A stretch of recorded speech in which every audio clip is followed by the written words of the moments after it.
Hey everyone, I'm in the back of my vehicle right now. It's super hot, and today I'm going to investigate whether or not it's worth it to save a little bit of money by camping in your car.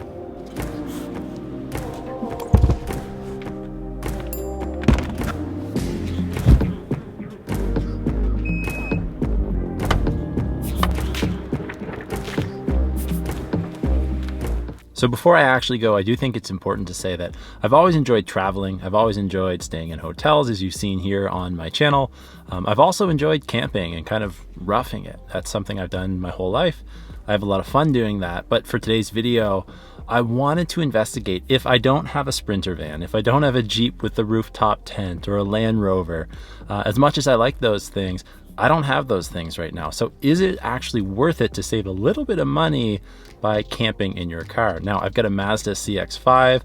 It's a little SUV, let's say. I'm also about 6'5". So I've seen videos of people doing this when they're like 5'5", maybe 5'8", but nobody my height. So it's really hot. I'm sweating already. This could be the kind of like foreshadowing of what's to come, but we're gonna find out here in this video.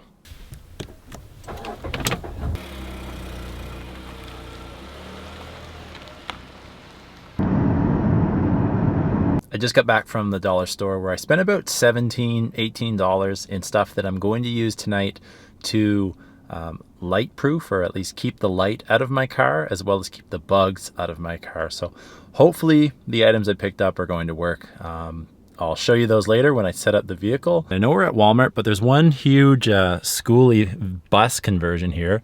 There's another RV camper here.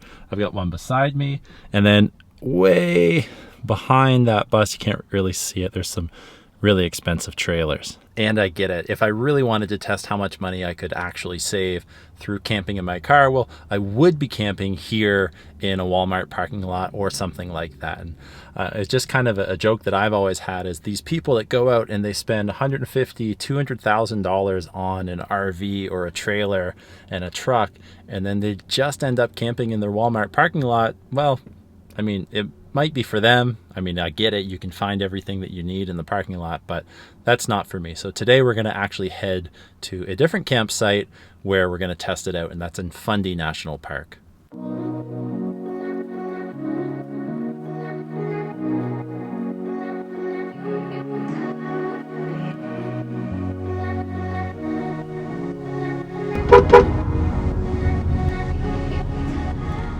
All right, now that I'm in the park and I've checked out a few of the sites to see, I'm gonna make my way up to Bennett Lake to do some paddle boarding.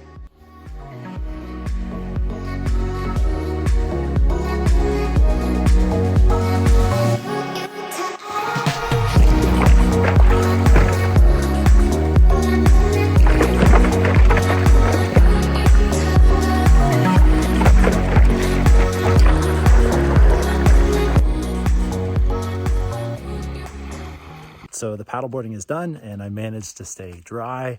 Now it's heading to the campsite where I'm gonna get some supper.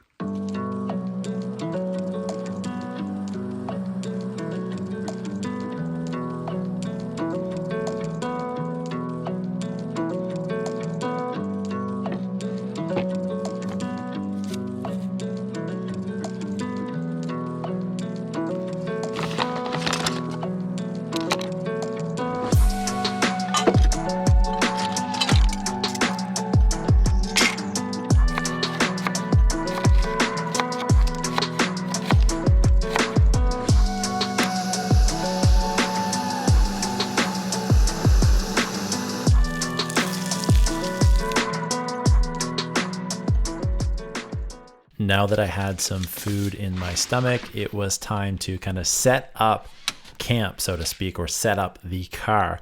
And this was new for me. I laid down a couple different layers, sleeping bag, yoga mat, some blankets, and then put my sleeping pad in, which is what I would normally just sleep with that anytime I do some camping. It's pretty comfy. And then I jump in to test it out, and you can see how long my body is. This was kind of like the first test I had to see how the night would go, and the trunk was open. That's one thing I realized. I laid down, thought it wasn't that bad, then the trunk was open, so I lost a little bit of space when I did fall asleep. Now it's time to put up the sun visor and do some, look at that face, and do some kind of light blocking here. And I put some curtains up along the side. And one thing that you should always do when you're car camping especially is level out. So it did take a little bit longer than I expected to kind of black out my vehicle the best that I could. Partly because I didn't have the right material. I was able to get some like reflectors and like sun blockers for the front and the back. I repurposed one of those to kind of cover up some of the side windows. And then for the other ones, I kind of ran a paracord or a rope, and I put these curtains up.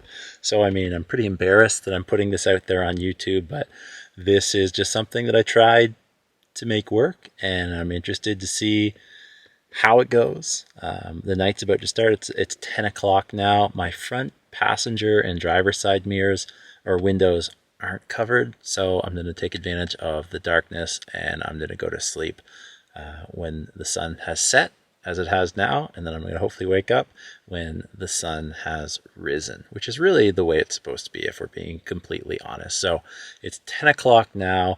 We're going to start this journey. We'll see how the night goes. All right, 5 minutes in, and I have an update. It is extremely warm. All right, so I survived the night, and it wasn't that bad, actually. I slept for a couple hours and was in a super comfortable position. I woke up probably for about an hour between like 1:30 and 2:30. I could hear some like trucks doing burnouts and people screaming. And I don't know, that woke me up for some reason. And then I just struggled to get back to sleep in a comfortable position. Just my height, basically how tall I am in a small vehicle like this just doesn't work out too well. The covers, the blackout covers, I mean, worked pretty well. It's about 9 o'clock now.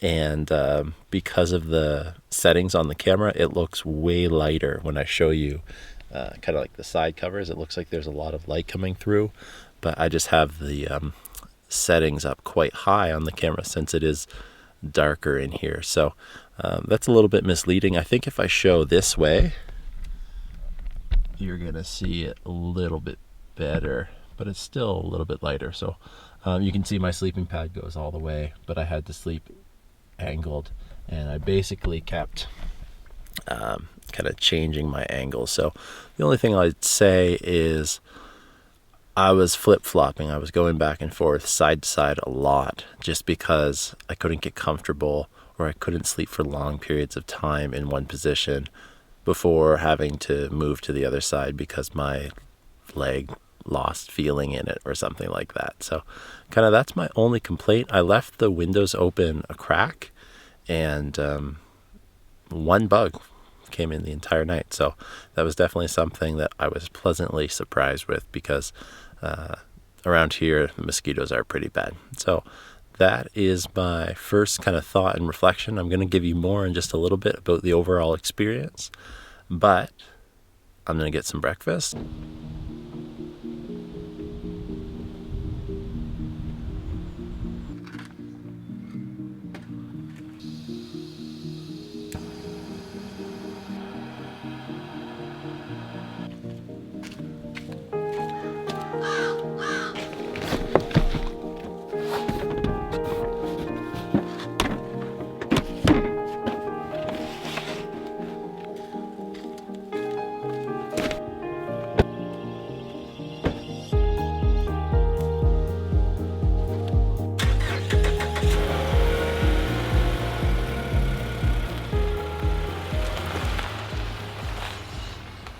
So overall, I think it was actually a pretty decent night. After waking up and getting some breakfast in me, I'd say my energy level is about an 8. So that's pretty good, considering I just slept in the back of my car.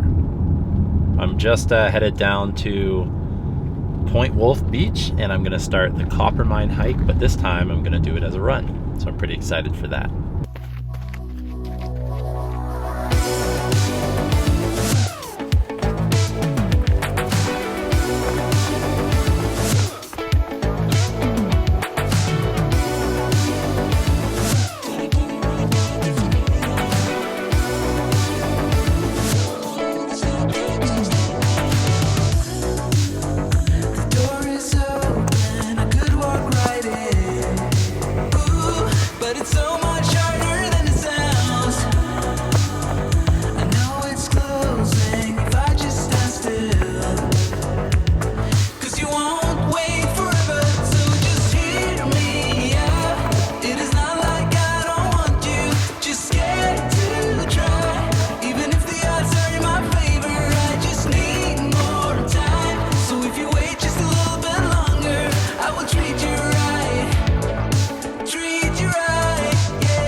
I ran about 5 kilometers that day on a trail that I've wanted to run for a very long time, and headed down to the beach, as you can see here. And just so you can understand the scale of this beach, and the cliffs are here, this is me at the very end right now. You can't even see me. I'm just a simple dot. The area I live in Canada is incredible. It's beautiful. You should check it out. The highest tides in the world in the Bay of Fundy. So I think now that it's raining and I'm down on the beach, it's a good time to answer the question, is it worth it to save money by camping in your car? And for me, that's a definite yes, at least for one night, right? I look at yesterday, going paddleboarding, going for a run this morning, cooking, just kind of having some alone time. My phone actually broke and couldn't connect to the internet, which was perfect timing. It gave me a chance to just reset. So for me, the answer is if I'm doing it one night, yes. A little bit longer than that, if I want to be a little bit more luxurious, then no, I'm getting a hotel. I'm getting the whole experience, but this was definitely worth it. And I hope you enjoyed this video.